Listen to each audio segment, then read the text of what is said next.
네, 여러분 안녕하세요. 오늘은 토요일, 오늘도 그냥 프리스타일로 말씀을 드려보겠습니다. 어제는 정말 너무너무 바빴는데 그럼에도 불구하고 오전에 사람들을 만났어요. 어떤 사람들? 벌써 그분들을 안 지가 10년이 넘었어. 누구였냐면 제가 예전에 퇴촌이라는 시골에서 이제 해법 영어라는 것을 한 적이 있었는데 그때 만났던 분들인데 지금까지 친해. 지금까지. 그래서 뭐 1년에 한 서너 번 정도 이제 만나서 밥을 먹고 이제 그러는데 다 저보다 나이가 많으신 분들이거든요. 그러니까 이제 나이도 장난이 아닌 거지. 이제 제일 이제 큰 언니 되는 분이 올해 59세인가 60세인가 이제 그렇고요. 예, 그러니까 다 5, 60대 뭐 이렇게 되는 뭐 그런 분들을 이제 만났는데 뭐 경력이 끝내주죠. 경력이 뭐 거의 뭐 30년 이상 되고 뭐 이런 건 뭐 당연한 거지. 좀 늦게 한 분은 한 뭐 20년, 그 어떤 분은 30년, 뭐 30년 이상 뭐 이렇게 된 분들인데 너무 웃긴 건 그들과 결론을 낸 게 하나가 있거든요. 그게 뭐냐면 역시 공부는 아날로그로 해야 된다. 역시 공부는 아날로그로 해야 된다. 이런 결론을 얻게 되었습니다.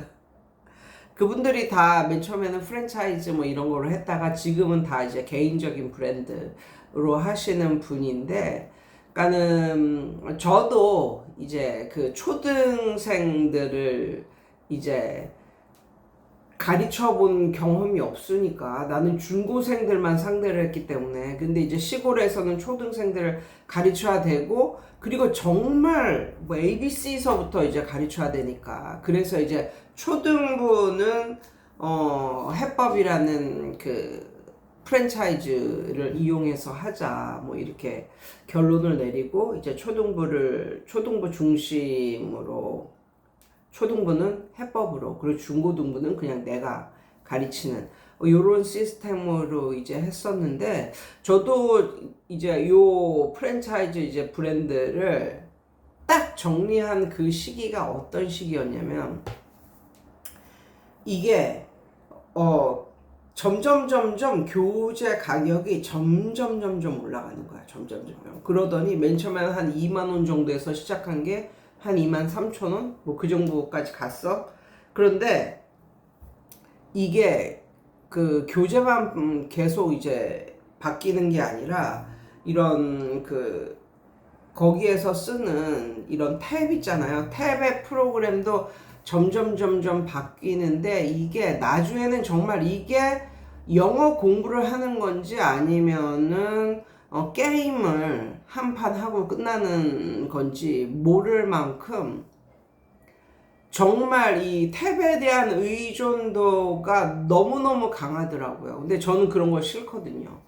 탭에 대한 의존도는 한 10, 20% 정도고, 나머지는 내가 가르쳐 주는 게 아니고 본인들이 책을 읽고 본인들이 해야 할 몫이라고 생각을 했고, 그런 쪽이 맞다라고 이제 생각을 했는데, 중요한 거는 하다 이제 단어까지도 이제 요즘 애들은 요런 디지털 기기에 능하다. 공부를 함에 있어서 요런 거, 공부도 게임처럼 재미를 줘야 된다. 재미를 줘야 된다. 해가지고 이게 잘못된 방식이죠. 잘못된 생각이죠. 그걸 전공도 아닌 사람이 그 짓을 했으니까 이제 그게 되는 거거든요. 그래서 완전히 무슨 갤러그 게임처럼 위에서 우주선이 쭉쭉쭉쭉 내려오고 그거 마치고, 그런데 그렇게 하다 보니까 생긴 병폐가, 폐단이 뭐냐면 애들이 못 써. 영어를 못 써. 그냥 영 단어를 보고 이게 뭔지는 알아? 근데 영어는 못 써. 그리고 영어를 쓰는 데 있어서 못 참아하는 이런 느낌? 조금이라도 재미가 없으면 못 참아하는 느낌. 그러니까 하다 말고 이러니까 이게 업그레이드가 안 되는 거야. 공부가 늘지를 않는 거야. 향상이 안 되는 거야. 그러니까 와, 내가 그 단어마저도 그 우주선이 내려오는 이런 거로 딱 만들면서 재미 타령하고 했을 때, 아, 이제는 떠날 때가 됐구나. 요런 걸 느꼈거든요. 근데 저는 그거를 하면서도 그거에 대한 의존도는 한 10%, 20%, 그 정도? 그리고 나머지는 책을 읽고 다 공부를 하게 했어요. 물론 제가 설명도 꼼꼼하게 해주긴 했지만 선생님보다 책이 먼저다. 이런 느낌으로 이런 말을 하며 책을 읽으면 그 속에 다 쓰여져 있다. 근데 이걸 안 보고 그냥 설명만 들으려고 하는 게 요즘 애들이거든요. 그래서 초등학교서부터 그거를 이제 바로 잡으려고 애를 썼거든요. 그랬더니 나중에 되니까 애들이 다 공부를 잘하게 되더라고요. 왜? 다른 애들은 책을 안 읽고 그냥 공부하던 애들인데 내 학생들은 책을 읽을 줄 아는 그런 애들이니까. 그래가지고 진짜 우리 선생님들이 앉아가지고는 결론은 야, 교육은 아날로그 아니냐? 아날로그지, 아날로그. 아날로그가 맞는 것 같다. 그러면서 정말 이 교육마저도 막 게임하듯이 이런 프로그램이 나오고, 아, 이게 진짜 옳은 방향이 정말 아닌데, 이제 모두 다 탭 프로그램 만들어서 탭으로 해서 이렇게 하는 그런 쪽으로 이제 가고 있는 게 정말 좀 답답하다. 뭐 이런 얘기를, 예, 국수를 먹으면서 했습니다. 국수를 먹으면서. 뭐 그런 얘기를 하다가 이제 헤어졌는데, 옛날에 한 번은 이런 적이 있었어. 어떤 적이 있었냐면, 애가 너무너무 뭐 문법뿐만 아니라 독해도 너무나 어렵게 이제 느끼는 애가 있었어. 그런데 걔네 부모님은 걔가 영어 독해를 너무너무 어려워한다고 뭐 이런 식으로 말씀을 드렸는데, 그냥 내가 본 그 아이는 영어를 못하는 애가 아니라 그냥 모든 과목을 못하는 아이였어요. 그러니까는 얘는 영어만 못하는 게 아니라 모든 과목을 못하리라. 뭐 이런 식으로 이제 생각이 들었는데, 다만 다른 과목은 이제 과외비스름하게 우쭈쭈쭈 걔 혼자만 이렇게 가르치고 이러니까 그냥 걔 수준을 맞춰주면서 하는 거지. 학교 시험은 빵점을 맞을지언정 그냥 우쭈쭈쭈 하면서 걔 수준을 맞춰고 하는 건데, 이제 나는 중학생이고 이제 진도를 나가야 또 학교 시험도 또 볼 수 있는 그런 실력은 돼야 되니까 이제 좀 영어가 좀 힘들었었나 봐요. 근데 이렇게 독해를 이렇게 하는데, 이게 독해 뭐 이런 것도 정말 상식의 문제다. 상식의 문제. 그러니까 예를 들면 내가 축구에 대해서 전혀 모르고 축구를 좋아하지도 않아. 관심이 없어. 그런데 그런 아이에게 축구 문제가 쫙 나와.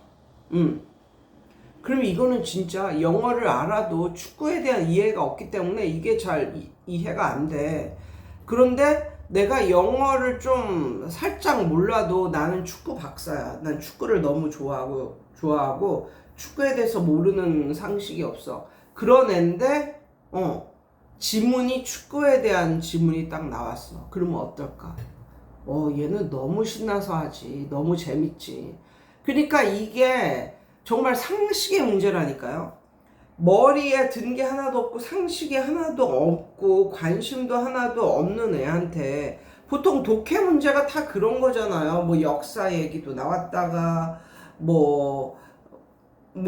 그런 거잖아요. 뭐 스포츠 얘기도 나왔다가 무슨 또 자연에 대한 아니면 과학에 대한 이런 얘기도 나왔다가, 또 요즘 상업적인 그런 거 얘기도 나왔다가, 요리 얘기도 나왔다가, 그런 거잖아요. 그런데 이 모든 거에 다 관심이 없고 생각도 없어. 생각도 없는 애가 그런 긴 호흡의 그런 독해를 마주했을 때 걔가 과연 영어 단어를 어느 정도는 알고 있는, 영어 문법이나 단어를 어느 정도 알고 있는 아이라고 해도 집에서 한글로 된 줄 한 줄 읽고 오지 않은 아이가 학원에 와가지고 한 20줄 되는 지문을, 그것도 본인은 관심 분야가 없어. 왜 사는지도 모르고 관심 분야도 없고 아무 생각도 없어. 그런 애한테 무슨 역사 얘기를 하고 혹은 스포츠에 대한 얘기를 하고 아니면 상업에 대한 뭐 상업적인 뭐 이런 얘기를 하고 국가 산업에 대한 뭐 이런 얘기를 하고 다 지분이 그런 얘기잖아. 그런 얘기. 그럼 뭐가 있겠어. 다 그런 거지. 그런 지문이 나온다고 했을 때 그게 과연 그 아이에게 재미가 있을까? 그리고 그것이 그 아이가 이해를 할 수 있을까? 어떤 것을 이해하기 위해서는 일반적으로 약간 그거의 베이스에 해당하는 일반적인 상식이 있어야 되는데 그 상식조차도 없다니까. 그러니까 그 아이가 영어 문법을 어느 정도 알고 영어 단어를 어느 정도 알아도 이게 잘 안 되는 건 당연한 거 아닐까요? 그런데 이걸 단순히 영어에 관한 문제라고 치부하기에는 너무 아니라 이거죠. 너무. 근데 제가 이렇게 보면 영어를 못하는 그러니까 그 아이들은 영어만 못하는 게 아니라 아마 다른 과목도 못할 거예요. 근데 중요한 건 영어에 대한 이해나 아니면 이런 지문에 대한 이해나 독해를 못하는 그런 아이들의 대부분은 한자를 전혀 모른다. 전혀 모른다. 약간 고급 독해로 갈수록 한자에 대한 얘기가 나오잖아요. 그런데 예전에 십몇 년 전에 미국에서 이제 공부를 길게 하고 와가지고 한국 대학 들어가려고 뭘 본 애가 있었는데, 걔가 이제 영어는 당연히 100점이라고 생각을 했는데 걔가 영어를 틀린 게 있었는데, 영어를 몰라서 틀린 게 아니라 지문에 한글로 해학적이다 라는 말이 있었거든. 근데 걔가 그 얘기가 뭔지 몰라서 틀렸어. 한 십몇 년 전에 있었던 일이야. 아무튼 그러니까 이런 한자 이런 어느 정도 살짝 독해 수준이 높아지면서 이제 그때서부터 이제 한자어가 나오기 시작하거든요. 근데 그거를 하나도 몰라. 한자에 대한 이해가 하나도 없어. 그럴 때 좀 힘들다. 고급 독해. 고급 독해가 뭐야? 중급 독해조차도 너무 힘들다.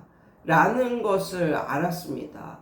그래서 예전에는 정말 뭐 한자 시험도 보고 막 중고등학교 다니면서 한자를 공부를 안 할 때가 없었거든요. 근데 지금은 1년 공부한다나 뭐 이런 말도 있고 확실히는 모르겠는데 아무튼 한자에 대한 이해가 너무 없다. 그런 애들이 독해를 좀 못하더라고요. 그리고 두 번째, 상식이 없다. 아무 생각이 없다. 아무 생각이 없고 본인이 뭐 좋아하는 관심 분야도 없고 상식적인 그런 것도 하나도 없다. 왜? 책을 안 읽었기 때문이죠. 어렸을 때부터 책을 하나도 안 읽었어. 이런 애들이 단어도 어느 정도 하고 문법도 어느 정도 되는데 독해가 힘든 이런 경우가 있었어요. 아무튼 그리고 세 번째, 아날로그로 공부를 해본 적이 없고 뭔가 프로그램으로만 공부를 한 요런 학생들. 그러니까 그런 학생들은 진짜 단어를 이렇게 써주면 써 있는 거 보면 그게 뭔지 이렇게 말은 해.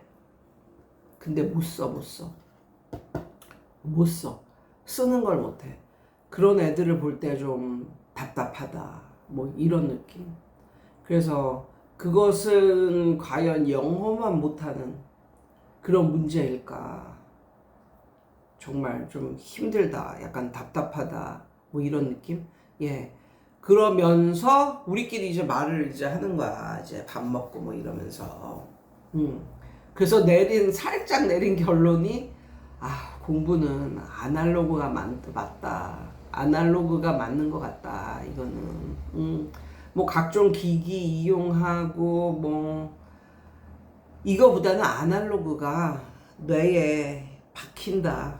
아날로그가 맞다. 보고, 쓰고, 말하고, 선생님이 옆에서 가르쳐주고, 자기가 책을 읽고, 막 밑줄을 쳐가면서 외우고, 그게 맞는 건 아닐까. 요런 생각을 해보게 되었습니다.